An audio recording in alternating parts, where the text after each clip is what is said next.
വീട്ടുമുറ്റത്ത് പതിവ് സന്ദർശകനായ ആൺമയിൽ കൗതുക കാഴ്ചയാകുന്നു. അന്നം തേടിയുള്ള ഈ വരവിൽ മുറ്റത്താരെയും കണ്ടില്ലെങ്കിൽ തുറന്നു കിടക്കുന്ന വാതിലിലൂടെ അകത്ത് കിടന്ന് വരവറിയിക്കും വിളിപ്പുറത്തെ ഈ മയൂരം.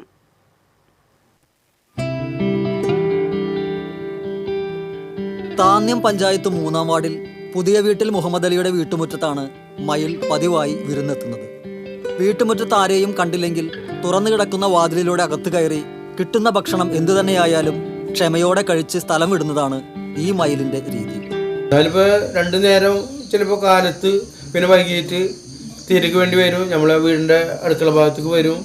ഇനിയിപ്പോൾ ആരും കണ്ടില്ലെങ്കിൽ വാല് തുറന്ന് കിടക്കുകയാണെങ്കിൽ അകത്ത് വന്ന് ഇങ്ങനെ ഇറത്ത് വന്നത് നോക്കും. അപ്പോൾ എന്തെങ്കിലും തീറ്റൊക്കെ ഇട്ട് കൊടുക്കും. അരിയ, ഗോതമ്പ, ചോറ എന്ത് വേണമെങ്കിലും ഇട്ട് കൊടുത്താൽ അവർ തിന്നും. അതേമാതിരി അപ്പുറത്തെ വീട്ടിൽ തീറ്റക്ക് പോകും. അവിടെ ആരും ഇല്ലാന്ന് ഞാൻ നമ്മുടെ വീട്ടിലേക്ക് വരും. ഒരെണ്ണം മാത്രം സ്ഥിരം വരണം. സമീപത്തെ 3 ഏക്കറോളം വിസ്തൃതിയുള്ള വീട്ടുപറമ്പാണ് ഇവയുടെ വിഹാര കേന്ദ്രം. പറമ്പിലെ പല ഭാഗങ്ങളിലായി നിർമ്മിച്ചിട്ടുള്ള മോട്ടോർ ഷെഡിനുള്ളിലും ഉപയോഗശൂന്യമായ വെള്ളം ടാങ്കിലുമാണ് ഇവയുടെ താമസം. വേനൽക്കാലത്ത് വാട്ടർ ടാങ്കിനുള്ളിൽ പെൺമയിലുകൾ മുട്ടയിട്ട് അടയിരിക്കും. അപ്പോഴൊക്കെ ആൺമയിൽ മുട്ട വിരിയുന്നതുവരെ കാവൽ നിൽക്കും. വിരിയുന്ന കുഞ്ഞുങ്ങളെ ചിറകിനുള്ളിലാക്കി അമ്മ മയിൽ തെങ്ങിൻ തലപ്പുകളിലേക്കും മറ്റ് ഉയരം കൂടിയ വൃക്ഷങ്ങളിലേക്കും പറന്നുയരും.